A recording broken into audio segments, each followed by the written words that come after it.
Now let's get you some team coverage. Joining us now to add some perspective is Jim DeFede. Jim, always good to see you. Okay, so was there a clear winner? And what about the performance that actually may have put that winner, if you will, over the edge?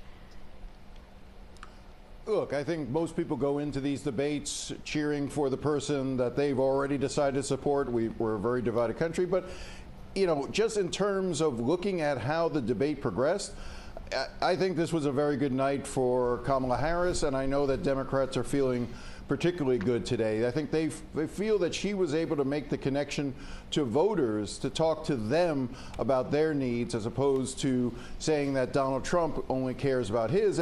And really what made this debate so fascinating to watch was that Kamala Harris was able to get under Donald Trump's skin, was able to bait him more at time and time again, and he would take it, starting with, you know, making a crack about his crowd size and whether or not people are bored at his rallies, and rather than him stay focused on his game plan, he went off the rails at that point, and to a large extent just sort of kept diverting into some of the stranger moments, including that thing that we talked about earlier where, you know, or you had earlier, where they're talking about, you know, Haitian immigrants in Ohio stealing and eating people's dogs and cats, which has no basis in reality. Yeah, the tangents. He's known for going on those tangents. So the former president, he said this was his best debate. You heard him say that in Jared's piece there.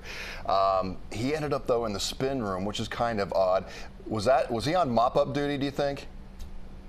Oh, 100%. He was rattling through a series of numbers claiming that he won the debate without, I don't know where any of those numbers came from. Reporters said, you know, he said that there was a poll that immediately showed 90% said he won.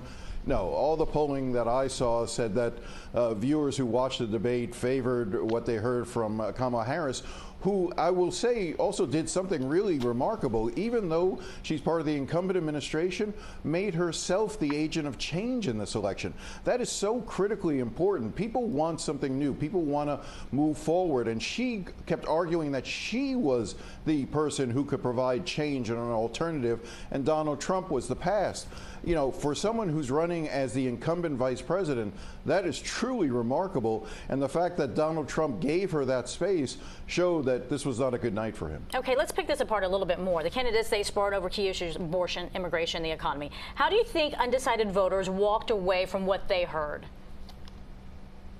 So there aren't a lot of undecided voters left, but what I've seen from the polling is that there is a large segment of voters who are curious about Kamala Harris but don't know enough about her and her policies. I think that she filled in some of that.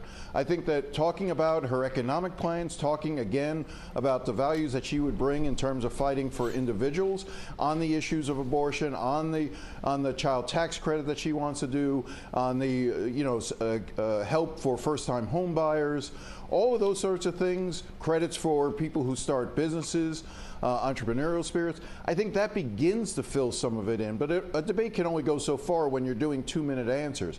I think what will be important for her is to start doing more interviews, to sit down with reporters and to fill in even more of that. I think voters who want to leave Donald Trump but are scared to just want to know that there is a safe place for them. Kamala Harris, I think, did some of that work last night, but she has more to do. Yeah, I think a lot of people, too, are questioning, where is the policy here? We hear you talking, but can we see your policy? All right, thank you. We appreciate your time and insight.